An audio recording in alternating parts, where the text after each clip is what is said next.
welcome back to Happy Porch Radio. In Season 6, we are talking about the circular economy across Africa. Barry and I are learning a lot this season, and today we are joined by Audrey S-Darko, who is the team lead at Sabon-Sake. Sabon-Sake is a regenerative agricultural startup based in Ghana. It focuses on soil health and improving soil carbon density, and believes in the potential of sustainable regenerative agriculture. I was really excited about this conversation, Barry, and it really didn't disappoint.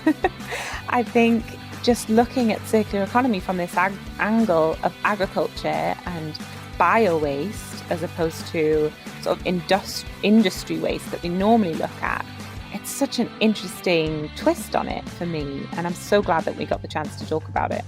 Yeah, not normally, for a season and a half now, we have largely focused on, to use, I think, Ellen MacArthur's terminology, like the technical half of the circular economy. And so it was really fun. And Audrey was inspiring and eloquent and brilliant and cool. And I'm running out of... I want Audrey to be my friend. She's so inspiring. Just all the things that Sabon-Sake are doing are just, even if she just talked about one of the things that they're doing, it would have been like, whoa, this sounds like a really cool company. And then she kept adding other things that they're also doing and talking about her motivation behind it and sort of the thought process of working with people and how to make sustainable change. Yeah, really cool. Very inspiring. And we managed only one terrible pun about digging. I know, I was really holding back. I feel like we could have got a few more in, but I resisted. Yeah, maybe next time. And so without further ado, let's meet Audrey. To start us off, if you wouldn't mind just saying hi and your name and some introduction about the work that you're doing in Sabon-Sake. Hi, my name is Audrey S-Darko, and I am team lead at Sabon-Sake. Sabon-Sake means, in the Hausa language, to transform or to make something new. And for us, we are a research and environmental restoration organization focused on not just transforming agricultural waste or biomass waste into value-added products, but then also transforming the mindsets of the rural communities that we work with on how to preserve their environment and to also recycle waste within their communities. Brilliant. And welcome to Happy Porch Radio. Thank you. Really interested. We talked just before we started recording about how in this season we haven't talked much about the biological cycle in terms of the circular economy. So I'm really excited for this conversation. Let's start by exploring a little bit more about what you described there. So, and starting from this last thing you said with mindset, can you tell us a little bit more about what that means?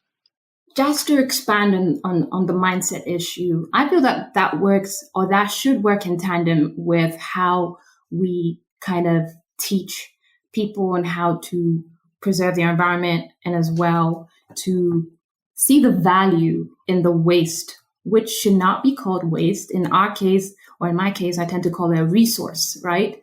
Starting, first of all, for the community or the individuals we work with to realize waste as a resource, first of all. So when they start to shift their mindset from seeing it as not just waste into a resource, then they see how best that can be of value to their lives. And then they begin to value it. And then when they begin to value it, then they preserve it. And when they preserve it, that adds more value and essence to their livelihoods as well as their development. So for us, it's more of like to enhance their thinking around transforming waste through training, through education, through awareness, through discussion, dialogue, and then as well getting them to belong, right? See how it's an advantage for them to make use of the waste, transform it for their betterment. That's how I would talk about transforming mindsets, or the mindset thing linked with circular economy. Thank you, Audrey. I love the name of your company, and it means transform, and how your whole conversation already is like focused around that transformation. I love that sort of image and thinking that way. And as you said, that rethinking of, oh, this is a waste product. No, actually, it's a resource. That's kind of like one of the fundamentals of the circular economy that Barry and I have been coming across time and time again, not just in this season, but in season 5 as well. I'm going to steal the pun that Barry didn't dare say, dig a little deeper. I heard you attempted to say it, Barry, but you didn't go there. And I'm going there. I resist. I love a pun. Yeah, Audrey, can you tell us a bit more about the waste side of things? So what is the sort of problem at the minute, the system that's producing the waste, which we're now reframing as a resource, and how that's potentially sort of problematic in the current system? Awesome. So our waste currently focuses on agricultural waste, and it's quite broad for that term, agricultural waste or biomass waste. So this would entail waste or residue that's coming out from farmlands. It could be, in our case, it would be sugarcane bagasse, right? Which is basically byproducts from extracting sugarcane juice from sugarcane. It could be rice husk.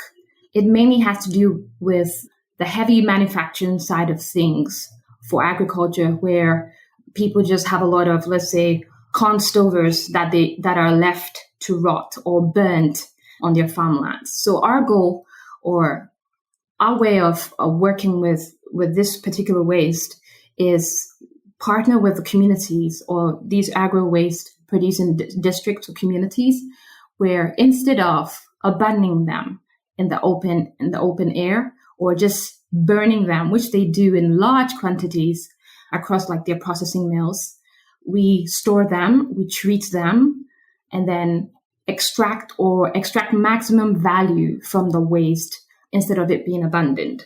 So that's what we do. And our focus at the moment has been with waste like sugarcane, which produces like one of the largest biomass residues across like agricultural waste. And then you have like rice husk and the likes. Thank you, Audrey. So you're based in Ghana, I believe, and I don't have the numbers off the top of my head of how big the agricultural sector is in Ghana. I don't know, is that something you happen to know? I could guesstimate, and probably quite close to the right figures, because Ghana is an agrarian society and you have like over 1 million farmers, but at the same time you have about 50% of GDP coming from agriculture, right? Between like, let's say 40 to 50%. I stand to be corrected, but I know that's been quite prevalent over the years. So you find a lot of people either having it as main occupation or like a side hustle or some sort of hobby. So it's quite big. It's just not super industrialized or mechanized to support the willingness and zeal people have for farming, but they're doing excellent so far. And it's an amazing like region to actually start agriculture or like want to have community to do that with you. Yeah, I think that's really interesting because we have that, as you say, it's a really huge part of the whole national economy. And when we're looking at that transition to a circular economy, the agricultural sector has to come into it. So all this waste that you're talking about being produced is actually on a huge scale when you think about how much agriculture goes on across the country. I don't really have a question. It just blows my mind that this isn't really something that we've spoken about so much when it comes to the transition to circular economy, that agriculture seems to have been almost left behind a little bit. Is that something that you recognize?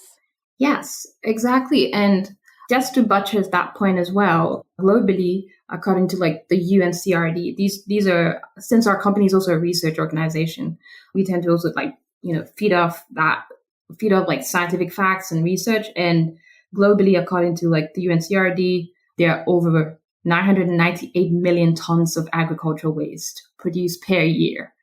And it just goes to show how much, that industry or sector is also neglected just globally. So imagine with agrarian societies where like people are farming on the daily, the amount of waste that's either being burnt or left to rot, when it could be recycled or when it could be reused or repurposed for the good. Yeah, I can see that.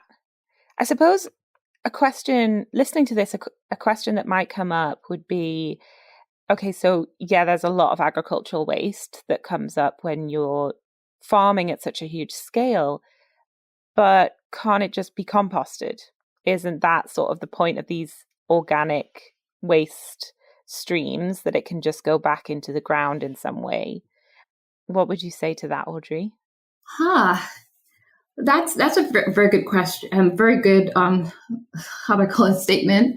And I feel like it's also a great branch that a lot of organizations and a lot of communities are going into. I mean, it's a good way to put waste to use. But for us at Sabon-Sake, our focus lies on even how we can move on, from a circular economy and even, dive head on straight into a regenerative economy as well. So it's more of like we're trying to put one foot in the circular economy and then jump onto regenerative. And that necessarily would take a holistic approach.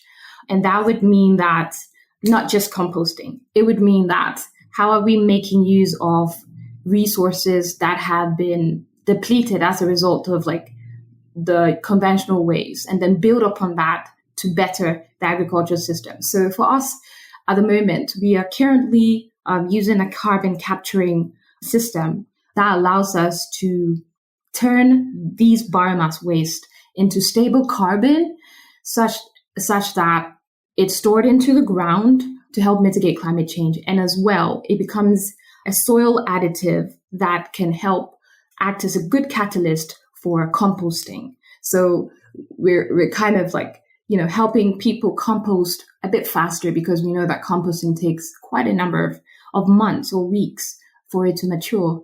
And then our process, as well as, helping to better the climate or the environment, can also help stimulate the processes for composting a bit more faster. I love the fact there, Audrey, that you introduced the term regenerative as well, because it's very inspiring. And that example you just gave there, I think, is brilliant. It's not just, in the same way that I often say recycling is, it's not just recycling in terms of circular, it's not just composting in terms of bio waste as well.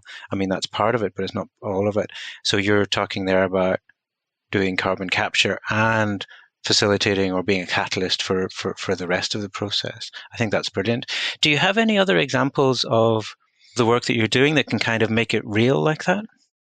Yes, I talk about the ecotourist side of things, where for me, I would see a bit of the practice of circularity there. So we currently reside within a community that has a UNESCO, it's a UNESCO Ramsar site. It's a wetland, right? A conservation area. And over there you have tourists coming through. You have both locals and people outside of the region coming to either go on a canoe safari or, deciding to just see how sugarcane waste is turned into, let's say, a soil booster, or how sugarcane juice is produced into a local gin or rum, for instance. For us, we realized that having the need for, let's say, local management, right, where when tourists come, you have, let's say, revenue that comes in, stay within the community, where the tourists generate income for the community. And then from there, the community is able to save a percentage of that into a local fund that helps maintain the tourist side as well as support their livelihoods. And then where that revenue as well is reinvested back into that nature-based ecosystem or ecotourist site. And then that creates a closed loop where the environment is being protected, sources of income are also trickling down to like the locals, and as well going back into the, let's say, the reserves and the wetland areas or the tourist attractions. So that's one example where I see circular economy. And then the second one would simply be with how we're turning like the biomass waste, sugarcane, for instance, using the leaves or the trash, as we call it, or the bagasse, and then turning that into soil boosters, right, that help farmers within our regenerative farming network to apply before they start planting. So in that sense, the waste, instead of it burnt, is transformed into something that is helpful for good for soil health. It goes back into the ground, produces plants and yields that are good and strong, and then goes back to feed the world, and then the cycle continues. So those are the two perspectives or angles I see it, but I feel like there could be more. That's so amazing. So amazing. I love the fact in that first example when you're talking about this full human social part of that process, and keeping things local and making that closed loop. That's I don't have a question. I just think that's awesome. And also tying that back to what you described at the start when you were talking about the mindset change. I assume that is when you talk about the community aspect there and things like ecotourism and the viewing waste as resource. I assume this is kind of what pulls it all together. Is that a fair assumption? Yes, it's a fair assumption. And also creating the avenue for people within the community to see themselves as stewards, right? Not forced, not some sort of coerced situation, but they feel like I need to own up to this and take care of it. So because of that, I'm willing to stand up and manage this resource, right? I'm willing to tell another farmer who might not be convinced yet that burning biomass waste is not good and say, hey, stop, we could use this for something else.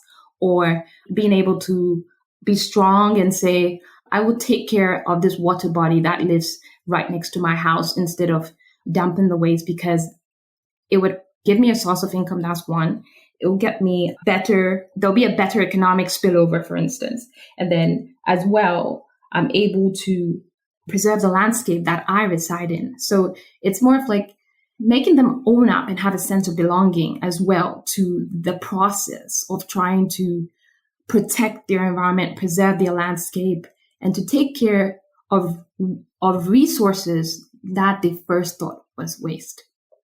I think that is so important, Audrey, what you just said, of that sense of ownership and, stewardship you mentioned as well, of the land that we reside on and rely upon for our well-being and nutrition and livelihood in some cases.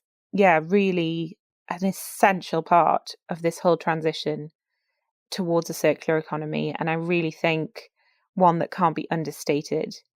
You just keep mentioning like other things that you're doing at Sabon-Sake, like this, we do the thing with regenerating the soil and making carbon capture stuff. And we also do the thing with ecotourism, and we also do research. It sounds like there's a lot going on.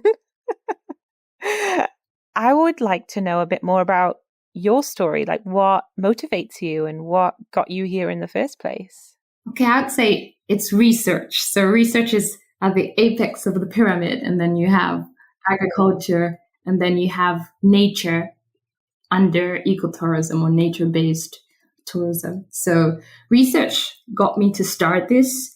I think I've just been led by curiosity over the period of my life. Maybe it's a short life, but I decided to take a trip whilst I was in college, and that was because Ghana here had started a sugarcane factory and had set up really huge sugarcane factories across the country. And then we were all excited because it meant, employment, better livelihoods, outgrower schemes where sugarcane farmers, can then supply to these factories. All of a sudden we hear it's collapsed, right? Money spent, money gone. And then we hear it's been resuscitated. We're happy again. And then we hear it's collapsed. Okay, now that sounds very, very repetitive and sad. So I was reading a newspaper one day and I was like, why is this happening? And I've been very spontaneous from birth. So I just took a trip. I left on the weekend of like my final year, and then took a trip to like a sugarcane village. And I was like, I'm going to find a solution to this problem to make sure that these factories don't collapse again. And then after that, I spent months and weeks, going back and forth in these communities. And then I realized that in order to actually produce the yields that are adequate enough to supply these factories, we need to ensure that the soils, right, are good enough, which they weren't at that time, especially with the community I worked with. They weren't good enough to be able to produce those large quantities and get these farmers excited about wanting to be outgrowers for the factories. So it started like that. And then from there, I just fell in love with the whole nature, the water, the people. And born out of research, I said, why don't we make this a project and then get the people involved to actually steward it? And that's how it all began. But just on the side, I'm also from a family of agriculturists. My grandfather was one. My dad was as well. On my side, his corporate job. And we spent time, picking sweet apples and planting avocados in our backyard, in our small backyard. But that was fun to see. So it was just great trying to do this for a larger space or landscape, which is the community we work with in Ghana right now. So that's how it all began. And I hope I don't give up. But so far, it's been an amazing ride. Wow, that is so inspiring. I was just listening like, oh, that's so cool. Audrey's so cool. I love that you saw this problem. Like, these factories are coming and going. There's no sustainability here. I think I can help solve this problem. And then not only looking just at that sort of enclosed problem of like the factories themselves, but realizing that in order for whatever solution you come up with to be sustainable, it has to be based in the natural environment that is actually producing those resources, that sugarcane. The soil itself needs to be taken care of. And, just looking back historically, I think human civilization has not been good at doing that. Sort of like looking at these small scale, short-term problems and not looking at the bigger picture and thinking, oh, wait, the effect that we have now on the natural environment is what is important, because that's going to help us to maintain whatever it is we're trying to build. Very inspiring. Thank you.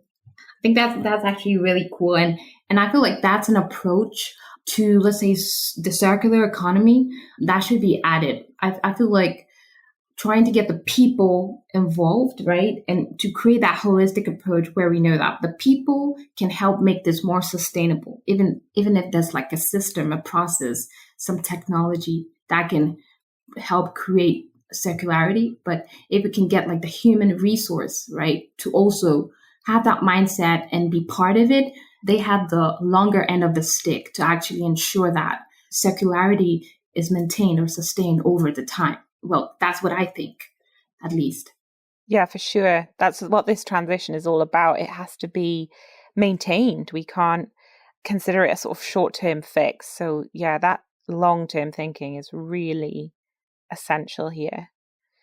So in terms of that long-term thinking, when you think about yourself and you think about Sabon-Sake and also the other people that you work with, the people who are, as you say, taking ownership of the land themselves and also the responsibility for it, what's your kind of big dream? If we're to like zoom ahead, I don't know, 10 years or something, what does it look like? Whoa.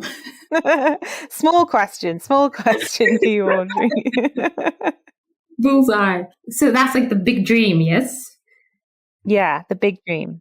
The big dream would be to actually, first of all, focus on the rural areas, right?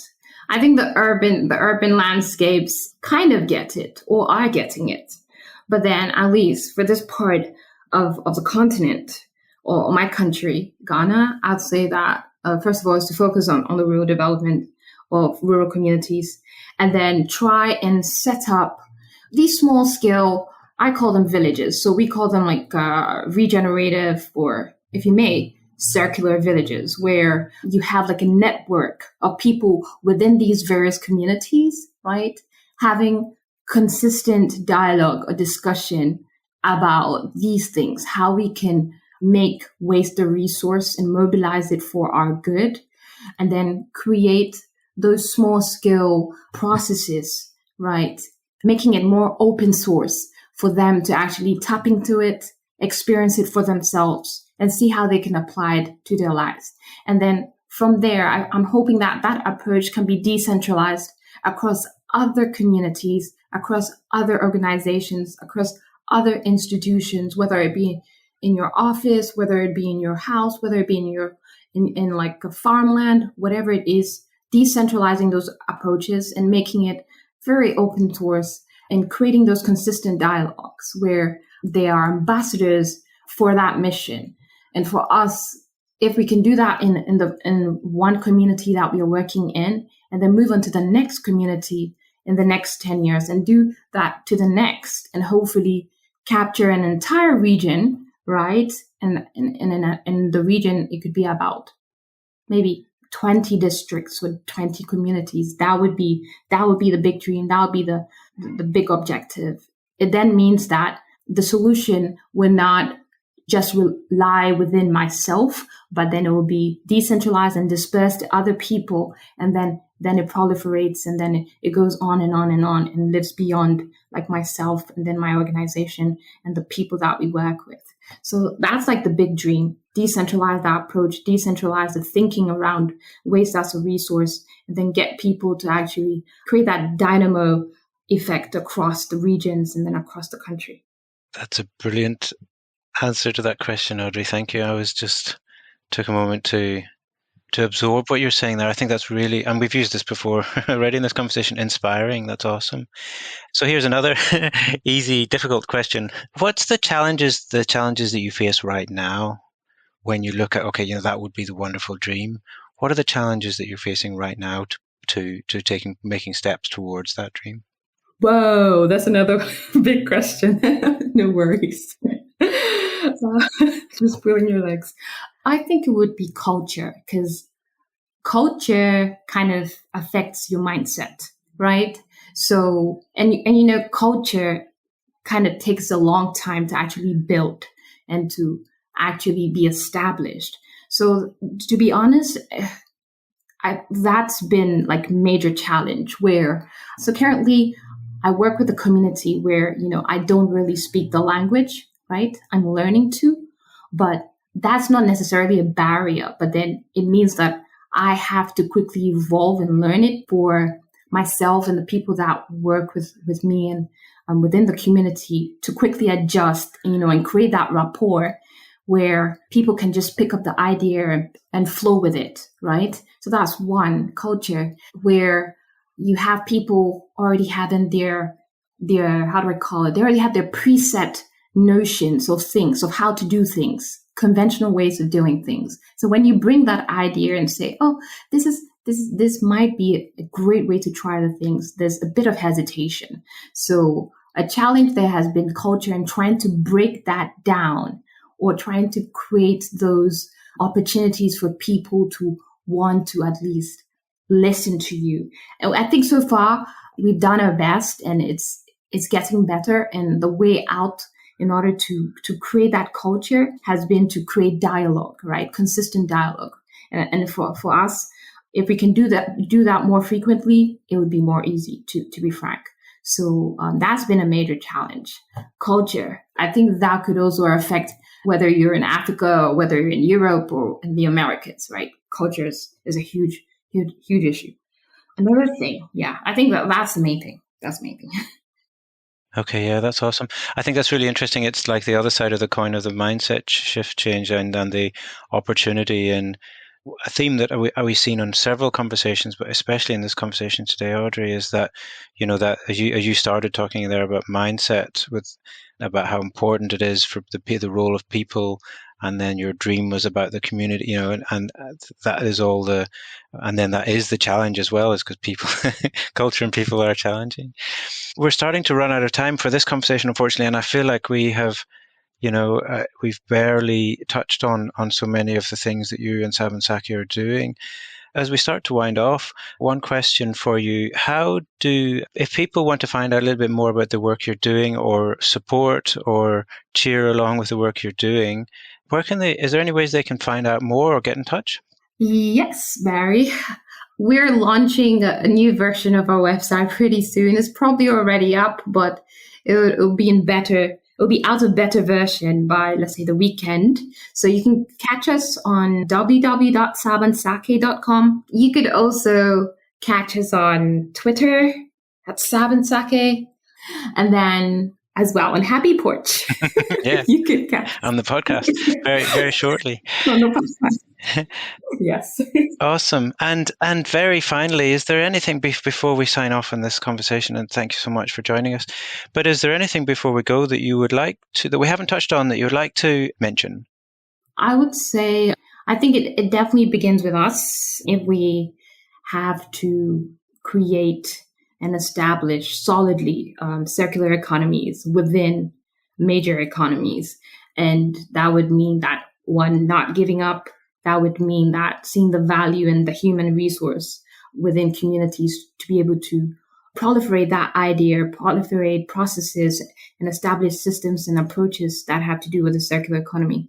And then as well, collaboration. I'm hoping really that I get to meet other organizations within the space, where we can partner, collaborate to actually ensure that this mission or circularity and regenerative agriculture, or building regenerative or circular economies, can come to fruition through collaboration and partnership. So that's what I have to say, and I'm really happy to be here. Thank you.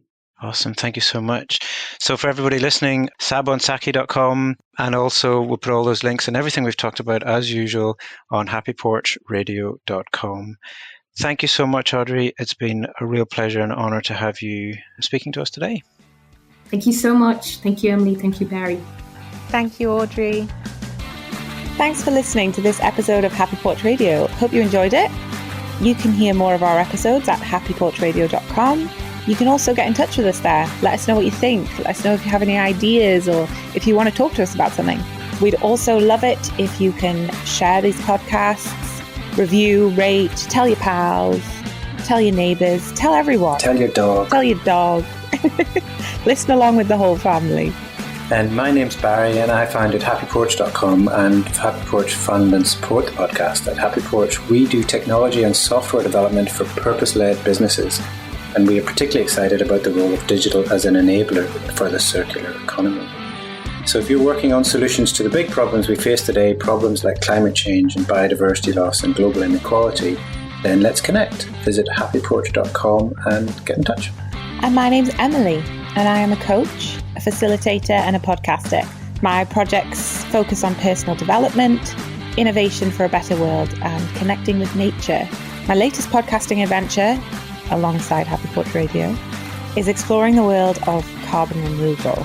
Find out more about this and everything that I do at emilyswaddle.com, or you can get in touch with me at hello@emilyswaddle.com.